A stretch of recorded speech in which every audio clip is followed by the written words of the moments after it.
Hello करण जी, कैसे हो? कहाँ से हो? हेलो रोहित भाई। मैं बोकारो से झारखंड। अच्छा, झारखंड से हो। बताइए करण जी, क्या चल रहा है अभी लाइफ में? क्या कर रहे हो आप? रोहित भाई, पहले तो मैं आपको बताना चाहूँगा कि आप जो काम कर रहे हैं ना, वो हम्म। बहुत बढ़िया काम है। क्योंकि हम्म। मैं पिछले मतलब 2016 से मैं ब्लॉगिंग कर रहा अच्छा। हूँ और काफ़ी सक्सेस भी मिला है। तो हम्म। स्पोर्ट्स वेबसाइट मेरे पास था, उसको अभी रिसेंटली हुआ है, मार्च में मैंने उसको बेचा है $10,000 में। और अच्छा, उससे कौन सा पहले, वेबसाइट था? कोर्स वाला? हाँ स्पोर्ट्स। अच्छा, स्पोर्ट्स वाला वेबसाइट। जी जी। स्पोर्ट्स वेबसाइट को आपने बेचा है $10,000 में? हाँ, $10,000 में वो इसलिए बिका क्योंकि उस समय जो इनकम है ना वो काफ़ी कम हो गया था। अच्छा। वो हम्म। ये कोरोना के बाद से हम्म। 100-150 डॉलर के अराउंड हो रहा था। हम्म। मगर क्या है ना कि उस पे एक एक दिन में मैंने 600 $650 भी अर्न किया है हम्म। Indian audience. हम्म। हम्म। और दूसरा चीज़, उसको बेचने के बाद फिर से मैंने सोचा कि क्यों ना जितना टाइम इंडियन ऑडियंस के आर्टिकल पे लगता है उतना टाइम मैं यूएस पे फोकस करूँ। हम्म। तो हम्म। यूएस पे आर्टिकल लिखने के बाद अभी करेंटली जो है वो मतलब मार्च में स्टार्ट किया था मैंने वेबसाइट यूएस पे। हम्म। हालांकि वो वेबसाइट जो स्टार्ट किया था वो पहले इंडियन ऑडियंस पे ही फोकस था। बीच हम्म। में मेरा जो थोड़ा मूड स्विंग हुआ और कि यूएस पे ट्राई करते हैं। तो ट्राई करने के बाद अभी क्या है कि जो रैंकिंग है वो विद इन 5 मिनट में गूगल में रैंक करा देते हैं यूएस में। अच्छा। तो तो इस इसके पे बताइए, बोलिए, आप बात खत्म कर लीजिए, पहले बताइए। तो इस पे जैसे मैं बताना चाहता हूँ कि जैसे आप बहुत सारा आपका वीडियो देखा है जिसमें लोग एआई से रिलेटेड भी बात करते हैं कि एआई यूज़ करना चाहिए नहीं करना चाहिए। तो मेरा हम्म। थॉट ये है कि एआई आप यूज़ कर सकते हैं, बट हम्म। द थिंग ये है कि आपको जो आता है, ठीक है, हम्म। उस प्रोसेस को आप एआई के थ्रू यूज़ कीजिए। ठीक है, जैसे हम्म। मेरा प्रोसेस पहले क्या होता था ब्लॉगिंग करने अ, जैसे जो भी कॉम्पिटिटर है उनका स्ट्रक्चर चेक करना, वो क्या क्या कवर उन्होंने किया है, ठीक है, हम्म। वो सब मेरा प्रोसेस होता था। तो उस चीज़ को ही एआई पे इम्प्लीमेंट कर दिया मैंने। ठीक है। तो क्या है कि सेकंड चीज़ कि आप कोई भी आर्टिकल लिखते हैं तो आप ये देखते हैं कि गूगल को भी पसंद आना चाहिए, सेकंड यूजर को भी पसंद आना चाहिए। और थर्ड हम्म। चीज़ क्या है कि अभी गूगल क्या चाहता है। जैसा आपको पता ही है कि शॉर्ट स्पैन चल रहा है कि हम्म। लोगों को तुरंत क्विक आंसर चाहिए। और हम्म। बहुत से ब्लॉगर्स को मैं देखता हूँ कि ये अभी भी बात करते हैं कि टाइम ऑन साइट कोई फैक्टर नहीं रह गया है। अभी हम्म। क्या है कि अगर जैसे कोई कीवर्ड पे लोग मान लीजिए best how to start a blog पे कोई सर्च करता है। सर्च करने के बाद अगर वो आपके वेबसाइट से जाने के बाद अगर वो फिर से वही कीवर्ड पे दूसरे वेबसाइट पे जाता है तो ये एक नेगेटिव इफेक्ट पड़ता है। ठीक है। हम्म। अगर आपका how to start a blog पे एक लाइन पे ही अगर आप कन्विंस कर देते हैं जो भी आपका यूजर आता है और उसके बाद वो हम्म। किसी और वेबसाइट पे सेम कीवर्ड पे नहीं सर्च करता है, मतलब कि वो एक रैंकिंग फैक्टर है करेंटली। हम्म। हम्म। तो ये सब चीज़ ऑब्जर्व करके फिर अभी क्या है कि मैं जो भी जिस निच पे मैं कर रहा हूँ उस पे मतलब लगा लो कि लिखते ही रैंक कर जाता है यूएस में। हम्म। इंडिया में ना करे बट यूएस में कर जाता है। और एक चीज़ मैं बताना चाहता हूँ कि जैसे बहुत सारे वेबसाइट जो है कि हिट हिट कर रहे हैं, तो मैंने ऑब्जर्व किया है कि अगर आपका सर्वर यूएस लोकेशन में है तो उसको चेंज करके इंडिया हम्म। में कर, क्योंकि इंडिया वाले वेबसाइट को गूगल ज़्यादा हिट नहीं कर रहा है अगर हम्म। वो इंडियन सर्वर पे है। यूएस हम्म। सर क्योंकि मेरे पास यूएस सर्वर के वेबसाइट्स भी थे, वो सारे हिट किए। ठीक है। हम्म। तो वही चीज़ है कि आप बहुत जेन्युइन चीज़ बताते हो, इसलिए मैंने सोचा कि लाइव आके कुछ अपना ओपिनियन शेयर कर देते धन्यवाद करण भाई, इतना अप्रिशिएट करने के लिए। बाकी यार, वही चीज़ है कि जो देखो, 2016 से आपने ब्लॉगिंग स्टार्ट करी ना? हैं। जी। 2016 में मैंने भी स्टार्ट करी थी। तो वही चीज है यार, जो इतने टाइम से काम कर रहा है ना वो आपस में एक दूसरों की बातों से रिलेट कर पाएगा। बट अभी जो बिगनर आते हैं ना उनको लगता है कि यार अभी के जैसे अभी सब चल रहा है ना वैसे पहले चलता था ना, तो वो एक एक्सपीरियंस वाली चीज होती है जो वो डिफ्रेंशिएट नहीं कर पाते। तो उन्होंने कई बार क्या होता है ब्लॉगिंग का डाउनफॉल या नीचे जाना ऊपर जाना ये चीजें देखी नहीं होती है, तो उनका एक अलग माइंडसेट होता है। बाकी करण जी यार मैं आपसे कुछ चीजें जो है वो और मतलब कि जो है वो जानना चाहूंगा कि ये जो मतलब कि 2016 से जैसे आप भी ब्लॉगिंग कर रहे हो, अभी 2024 चल रहा है, तो क्या कुछ बदल गया है ब्लॉगिंग में? ब्लॉगिंग में अगर देखें तो बेसिक कुछ नहीं बदला है। बेस जो है ना, आपका बेस स्ट्रॉन्ग होना हम्म। बहुत जरूरी है। हम्म। और दूसरा चीज क्या है ना कि अभी गूगल जो है वो जो एसईओ ऑप्टिमाइज कर रहा है उनको उनको हम्म। पेनलाइज कर रहा है। आपका मेन हम्म। कोर चीज जो है ना कि आपको वैल्यू देना है। वैल्यू इन द सेंस कि अगर मैं किसी कीवर्ड को ढूंढ रहा हूँ तो वो हम्म। आपको यूजर को उसका आंसर मिल जाना चाहिए एज क्विक एज पॉसिबल। ठीक है, हम्म। तो आप जैसे जो भी आर्टिकल लिख रहे हैं तो उसमें ट्राई करें कि ऊपर ही पहले मिल जाए उसको। हम्म। पहले क्या पहले पहले होता था कि आप लोग लंबा करते थे। ठीक है, हम्म। अगर आपका आर्टिकल 100 वर्ड में भी अगर जो क्वेरी है उसको फुलफिल कर रहा है तो हम्म। बहुत चांसेस है कि गूगल आपको रैंक करेगा। सेकंड चीज क्या है कि अभी जैसे हम टॉप स्टोरीज में भी मेरा आर्टिकल आ जाता है। ठीक है, बड़े बड़े हम्म। न्यूज वेबसाइट को पीछे छोड़ रहा है। इवन हम्म। जो मेरा निच है वो है हम्म। नेटवर्क। अभी हम्म। करंटली मैं उसमें ये कर रहा हूँ, स्पोर्ट्स से हम्म। रिलेटेड ही है बट स्पोर्ट्स का जो भी फिगर है उसको उसका नेटवर्क पे मैं फोकस करता हूँ। कुल मिलाकर के जो स्पोर्ट्स से रिलेटेड जो सेलिब्रिटीज होते हैं ना उनको टारगेट करके आप नेटवर्थ को लेकर के फिर आगे उस पर काम करते हो कीवर्ड रिसर्च करके। इसको स्पैम नहीं करता क्योंकि हम्म। आपका क्या है ना कि बहुत जैसे बहुत और वीडियोस भी मैं देखता हूँ जो इससे हम्म। रिलेटेड लोग बनाते हैं कि सेलिब्रिटी न्यूज वेबसाइट बना लो या ये। बट वो ये हम्म। चीज़ नहीं ध्यान देते हैं कि अगर वेरीफाइड इंफॉर्मेशन ना हो और उसके बारे में वो लिख देते हैं। अब जैसे नेटवर्थ हम्म। है तो पता नहीं है, ना ही उसका फाइनेंशियल आपको पता है। बट बहुत सारे मीडिया हम्म। हाउसेस हैं जैसे फॉक्स हो गया या फिर एक हम्म। बहुत बड़ा वेबसाइट है सेलिब्रिटी नेटवर्क। ठीक है, हम्म। ये सारे वेबसाइट पे अगर वो इंफॉर्मेशन है क्योंकि वो लोग थोड़ा वेरीफाई करते हैं तो उसके अकॉर्डिंग आपको ये करना है। बट क्या लोग हम्म। जैसे और वीडियोस में मैंने देखा है इस पे तो लोग कहते हैं कि चैट जीपीटी पे डाल दो कि इसका नेटवर्क पे एक ब्लॉग हम्म। आर्टिकल है, तो उस हम्म। पे वो जो भी आर्टिकल लिखा हुआ रहता है तो वो उस पे पब्लिश कर देते हैं और वो मतलब कभी कभी रैंक कर जाता है बट वो लॉन्ग टर्म पे सस्टेन नहीं करेगा।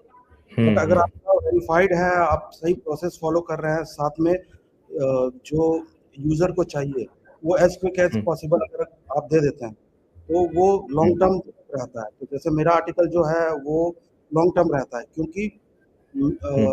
ऑलरेडी जो इन्फॉर्मेशन है वही मैं लिखता हूँ। बट जो भी फ्लफ है एक्स वाई जेड हिस्ट्री ये वो आलतू फालतू चीज वो चीज हटा देता हूँ क्योंकि लोगों के हम्म। पास इतना टाइम नहीं है कि हम्म। वो हम्म। ये चीज बेसिक इंफॉर्मेशन जो चीज चाहिए वो फ्लफ एकदम हम्म।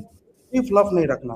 कोई स्टोरी नहीं, हम्म। कुछ नहीं, बस थोड़ा हम्म। एंगेजिंग वे में लिखना है। और कुल मिलाकर एक के अगर उसको एक एक लाइन में बोला जाए तो सीधा सीधा क्या है ना कि सीधा ये है कि सीधी बात नो बकवास वाला कॉन्सेप्ट जो है वो अब आपको फॉलो करना है आर्टिकल राइटिंग में। ये जो और पहले चलता था ना, पहले गूगल भी इस चीज को जो है वो बड़ा अच्छा मानता था कि आप 5-5 हजार वर्ड के आर्टिकल लिखो। आर्टिकल किसी पर्टिकुलर चीज के ऊपर है बट उसमें उसकी उसकी हिस्ट्री भी आ रही है, भविष्य भी आ रहा है, दुनियादारी साफ लिख देते थे और वो पहले रैंक भी करता था। बट अभी पॉइंट टू पॉइंट चीजें उसको चाहिए और इसी पॉइंट टू पॉइंट के चक्कर में जो है वो रेड एडिट कोरा इनको काफी ज्यादा प्रायोरिटी मिली, इवन पिंटरेस्ट को प्रायोरिटी मिली क्योंकि भाई बंदे को जो चाहिए उसने डाला, बंदे को सीधे वो चीज मिल गई। रील्स का जमाना सही सिंपल सी चीज है। रील्स में जब रील्स अब ना लोगों की हैबिट चेंज हो रही है, ये रील्स ने ही लोगों की हैबिट चेंज करवा दी है कि हर चीज लोगों को क्विक में चाहिए। अब वो क्विक में चाहिए तो जाहिर सी बात है जब वीडियो में उसको क्विक में चाहिए तो आर्टिकल में तो उसको 100% क्विक में चाहिए होगी। और लास्ट मैंने एक ऑफलाइन वीडियो बनाया तो उसमें मैंने बोला था ये जो मॉड एपीके वाले में पे पहले ना लोग बहुत लंबा चौड़ा आर्टिकल लिखते थे, उसमें सिंपल सा अगर किसी ने ना उसको प्रेजेंटेबल बनाया हुआ और 2 लाइन ऊपर लिख दी 2 लाइन नीचे दे दिया और बीच में एक डाउनलोड दे दिया तो भाई वो रैंक कर रहा है बढ़िया से। और जिन्होंने लंबे चौड़े आर्टिकल लिखे हैं वो उसको बीट ही नहीं कर पा रहे हैं। तो ये चीज है, पॉइंट टू पॉइंट का जमाना है एक तरीके से देखा जाए तो। और सेकंड चीज ये है कि आप किस फॉर्म में जो भी इंफॉर्मेशन है वो आप उसको कैसे प्रेजेंट कर रहे हैं। ठीक है, हम्म। तो प्रेजेंटेशन के लिए क्या है कि आपका आउटलाइन जो है वो बहुत इंपॉर्टेंट हो जाता है कि आर्टिकल लिखने से पहले आउटलाइन। तो मेरा जैसे पहले क्या प्रोसेस होता था कि 3-4 आर्टिकल जो टॉप पे रैंक कर रहा है, क्योंकि उसको गूगल पर ऑलरेडी गूगल उसको प्रायोरिटी दे रहा है, इसलिए उसको रैंक कर रहा है, तो उसको उसका जो हेडिंग है ये सब एक गूगल शीट पे मैं रखता था। उसके बाद उसको अपने अकॉर्डिंग जो भी मुझे लगता था एज अ यूजर कि मुझे इस कीवर्ड पे क्या पहले देखना पसंद, मतलब क्या कौन सा इंफॉर्मेशन है वो चाहिए होगा। अब जैसे मैं नेटवर्क पे लिखता हूँ, नेटवर्क पे लिखता हूँ और गूगल पे कोई आता है नेटवर्क पे सर्च करा है, तो ऑब्वियस सी बात है कि उसको नेटवर्क ही चाहिए पहले। बट लोग क्या करते हैं कि नेटवर्क लिख रहे हैं तो पहले लिख देंगे उसका अर्ली लाइफ, हाँ, ये अगली सब। लाइफ, पिछली लाइफ, उसके उनकी फैमिली लाइफ के बारे में बताने लगेंगे, तो वो फिर उसका दिमाग खराब हुआ था। उसको पहले पैराग्राफ में नेटवर्क था, वो नेटवर्क नहीं मिला, और उसमें उसकी एक बायोग्राफी टाइप से उसकी एज लिखी हुई है, माता का नाम, पिता का नाम, ये सब लिखा है, तो कहीं ना कहीं उसका जो है वो कह सकते हैं कि इंटरेस्ट डाउन हो जाएगा फिर। और सेकंड चीज की कोई भी गूगल गूगल को एकदम इनकेस बहुत नए नए लोगों का ब्लॉग रैंक कर रहा है, बट उनको ये नहीं पता है कि क्यों रैंक कर रहा है। तो मैं नए नए चैनल्स, नए नए यूट्यूबर्स को देखता हूँ, क्योंकि मुझे 2016-17 से मेरा ब्लॉगिंग है, मैं कर रहा हूँ, तो मुझे एग्जैक्ट पता होता है कि अगर किसी नए ब्लॉगर का रैंक कर रहा है तो क्यों कर रहा है। वो चीज़ मैं फाइंड आउट करने की कोशिश करता हूँ, जिससे क्या है कि उसको तुरंत इम्प्लीमेंट करने के बाद वो मेरा काम करता है। इसलिए क्या है कि बहुत एआई यूज करो, बट बेसिक स्ट्रॉन्ग कर लो, और उसके साथ साथ अपना जो प्रोसेस है, जो भी प्रोसेस है, उस वाले प्रोसेस पे इम्प्लीमेंट करो, ना ही कि गूगल कोई भी चैट ये आपका एआई पे लिख दो कि इस वाले कीवर्ड पे एक पूरा आर्टिकल लिख के दे दो। ऐसे नहीं करना। आपका जो प्रोसेस है, मेरा जैसे जो प्रोसेस है उस वाले चीज को मैं इम्प्लीमेंट कर देता हूँ। जैसे 2-3 आर्टिकल को मैं डालता हूँ मेरे उस पे, उससे क्या है कि मेरा खुद का प्रॉम्प्ट है, उससे जो भी हेडलाइन है वो पहले एक्सट्रैक्ट कर लेता है। एक्सट्रैक्ट करने के बाद उसको मैं देखता हूँ कि सही है नहीं है। उसके बाद एक एक जो उसका सेक्शन है वो लिखता हूँ। लिखने के बाद जो भी फ्लॉप है वो चैट जी हर चीज़ चैट जीपीटी या फिर कोई एआई से ही करवाना होता है। बट क्या है ना कि मेरा मेरा जो अपना जो टोन है, मेरा जो अपना पर्सनल ओपिनियन है, उसको मैं एआई से करवाता हूँ। क्योंकि अगर मान लो जैसे मैं करता और मैं किसी असिस्टेंट या किसी को हायर करता, तो सेम चीज़ मैं उसको भी बताता। कुछ आप ये सोच के चलो ना कि एआई को लो कि आपने उसको हायर किया है, आपका पैसा कम लग रहा है, आप सोच लो कि आपको सैलरी कम देना पड़ रहा है। जो चीज़ आप उसको एक्सप्लेन करते हैं, आप ट्राई करो कि वो चीज़ चैट जीपीटी या एआई के थ्रू करवाओ, और वो प्रोसेस जो है ना, फिर आप उसको, जैसे आप उसको अपने एम्प्लॉय को आप ट्रेन करते हो, वैसे ही आप देख के ट्राई करते कि आप जो करते हैं, आप जो लिखते हैं, सेम चीज़ वो आ रहा है कि नहीं आ रहा आउटपुट। अगर आपको पता है कि आउटपुट क्या चाहिए, तो आइए एआई आपके लिए बेस्ट है। अगर आपको नहीं पता है कि आउटपुट आपको कैसा चाहिए और आपने एआई को दे दिया, तो एआई के पास तो जैसे आपको पता है, एआई के पास दुनिया भर का नॉलेज है, तो हम लोग को पता है कि हम लोग करवाना क्या है। दोनों मिलके अगर काम किया जाए तो बहुत ही लाइक बहुत अच्छा आउटपुट, और जो गूगल को भी पसंद आएगा और यूजर को भी पसंद आएगा। तो वो चीज़ बताना चाहता हूँ, क्योंकि बहुत लोग कह रहे हैं कि नहीं एआई जो है रैंक नहीं करता, या फिर एआई रैंक नहीं करेगा। क्यों इसलिए नहीं करेगा क्योंकि आपको पता ही नहीं है कि आउटपुट आपको क्या चाहिए। अगर आपको पता है आउटपुट, तो वो चीज़ आपका 100% रैंक करेगा, क्योंकि आपको पता है कि क्या इन्फॉर्मेशन जो है वो जेन्युइन है और क्या देना है। दूसरा चीज़, मैं एआई से आर्टिकल वही आर्टिकल लिखवाता हूँ जिसमें डेटा, जिसमें फैक्ट्स, ये सब हो। उस टाइम से कर रहा हूँ जिस टाइम से लोग कहते थे कि फैक्चुअल जो है वो एआई नहीं देता है। फैक्चुअल देता है, बट आपको पता होना चाहिए कैसे वो निकाल सकते हैं। तो जैसे जो भी मेरा प्रॉम्प्ट है उस पे मेरा ज़्यादा टाइम लगता है। कोई नया प्रोसेस, जैसे गूगल वेब स्टोरीज का ही प्रॉम्प्ट है, तो वो एक मुझे मतलब 600-700 वर्ड का प्रॉम्प्ट है, वो ऐसे करके कर देगा कि कोई भी स्टोरी टेलर या कोई ये सब चीज़ है वो नहीं कर पाएगा। तो आप ये बताओ कि एआई से अच्छा तो कोई लिख नहीं सकता, एआई से अच्छा स्टोरी टेलर कोई हो नहीं सकता। बट आपको पता ना कि स्टोरी टेलर जो है वो, आप जब वो खुद लिखता तो उस चीज़ में क्या क्या वो डालता, तो उसके अकॉर्डिंग मैं काम करवाता हूँ, तो वो चीज़ आता है। अभी जो जैसे वही मैंने वाली बताया, चीज है कि हाँ बोलिए बोलिए, आप खत्म कर लीजिए पहले। ये जो करंट प्रोजेक्ट है उस पे जैसे मैंने ट्राई किया यूएस पे, तो लिखते ही नेक्स्ट डे से मेरा रैंक करने लगा, और उसके हम्म बाद 600 700 $700 के अराउंड इनकम हुआ। तो फिर मैंने सोचा कि क्यों ना इसको डबल किया जाए, प्रीमियम जो ये एड नेटवर्क्स हैं उन पर ट्राई किया जाए। तो क्योंकि हम्म जियो के साथ मेरा एक्सपीरियंस अच्छा नहीं रहा, इन द सेंस कि हम्म मुझे लगा कि वो लोग थोड़ा पैसा जो है वो मैनिपुलेट करते हैं। तो जियो को अच्छा। छोड़ के मैंने मीडिया वाइन पे ट्राई किया, तो मीडिया वाइन पे अप्रूवल मिल गया। फिर हम्म और दो तीन प्रीमियम नेटवर्क पे ट्राई किया तो उस पे भी मिल गया। तो अभी करंटली मुझे ये चीज़ समझ में आया कि प्रीमियम एड नेटवर्क जो है ना, हम्म अभी करंटली दो तीन निच पे ही ज़्यादा अच्छा पैसा देते हैं, नहीं तो एडसेंस जो है हम्म उनको पीछे छोड़ रहा है। अच्छा। तो डबल करने के चक्कर में क्या हुआ कि उस पे गया तो मेरा 50% इनकम थोड़ा डाउन हो गया, तो फिर से मैं हम्म एडसेंस पे। तो करंटली अभी हम्म आ जाता है $25 पर डे के अराउंड। हम्म ये एक प्रोजेक्ट पे है, तो इसको स्केल भी कर सकते हैं आप, और तो हम्म। मैं करूँगा अभी धीरे धीरे। बाकी करण जी, जैसे कि आपने बताया कि ना कि वो जो बेसिक लेवल की स्किल जो है ना वो अभी भी लोगों को चाहिए, तो थोड़ा सा आप उस चीज को एक्सप्लेन करोगे कि वो क्या बेसिक लेवल की स्किल है ना जो लोग नए लोग को समझ में आए कि यार ये चीजें तो भाई अगर ब्लॉगिंग करनी है तो आपको पता ही होना चाहिए।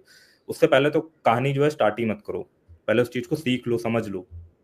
जैसे जैसे एक स्टेज होता है, हम लोगों ने जब स्टार्ट किया था, तो जैसे आप ब्रायन डीन को जानते हो, ऑथोरिटी हैकर का भी आप हम्म मैंने देखा कि आप हम्म फॉलो करते हैं, तो उसका कोर्स भी है मेरे हम्म पास।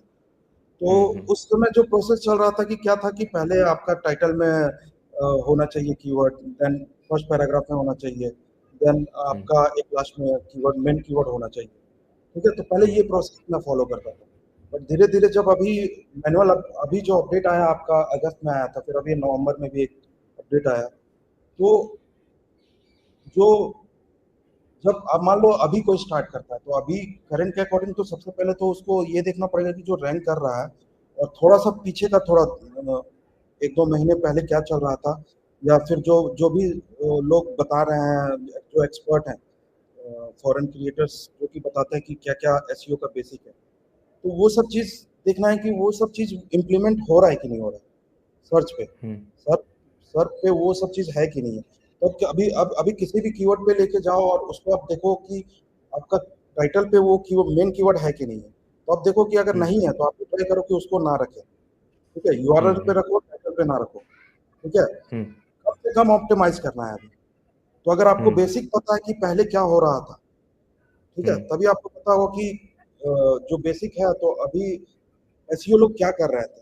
तो अभी क्या है ना कि कम से कम कीवर्ड, क्योंकि इंटेंट फोकस गूगल को पता है कि अगर पूरा पैराग्राफ पढ़ के गूगल को पता लग जाता है कि क्या किस टॉपिक पे बात हो रहा है या क्या है, तो हम्म कहने का मतलब है कि कम से कम कीवर्ड यूज करना है आर्टिकल। ठीक है, हम्म। मेन कीवर्ड, उससे रिलेटेड जो सेकेंडरी एलएसआई कीवर्ड्स, ये सब जो चीज नेचुरल जब आप जो लिखते हो पहले तो। एक, अरे यार, जो पहले एक नियम कानून बने हुए थे ना कि कोई कीवर्ड है वो हमारा कम से कम 5 बार आना चाहिए, 6 बार आना चाहिए, इस तरीके के नियम कानून काफी एसईओ में थे। हमारा टाइटल में आना चाहिए, यूआरएल में आना चाहिए, पहले पैराग्राफ में आना चाहिए, H1 के अंदर ये चीज आना चाहिए। और मैंने सीरियसली मैंने ये चीज भी नोटिस करी है कि इस समय मैंने कई ऐसी वेबसाइट देखी है जिन लोगों ने H1 वगैरह लगाया ही नहीं है। ठीक है, H1 जैसी चीज ही इसमें एग्जिस्ट नहीं कर रही है, बट वो स्टिल बहुत अच्छा परफॉर्म कर रहे हैं क्योंकि जो चीज चाहिए थी वो यूजर को मिल रही है। बस अब ये फंडा चल रहा है, ना कि हम जरूरत से ज्यादा ऑप्टिमाइजेशन जो है वो बहुत। और जो लोग, सही बात है जैसे आपने बोला, मैं बिल्कुल उस चीज से एग्री करता हूँ कि जो लोग जरूरत से ज्यादा ऑप्टिमाइज कर रहे हैं वेबसाइट को एसईओ के पॉइंट ऑफ व्यू से, बिल्कुल पुराने रूल्स के हिसाब से यहाँ डाल दो कीवर्ड, वहां डाल दो, यहाँ ऐसा वैसा, उन वेबसाइट उन पे ही ज्यादा इम्पैक्ट पड़ रहा है क्योंकि एसईओ में ही चेंजेस आ रहे हैं। तो भाई ज्यादा ऑप्टिमाइजेशन करा हुआ है तो गूगल देखता है इन्होंने ओवर चीजें जो है वो कर रखी हुई है, तो वो चीज है।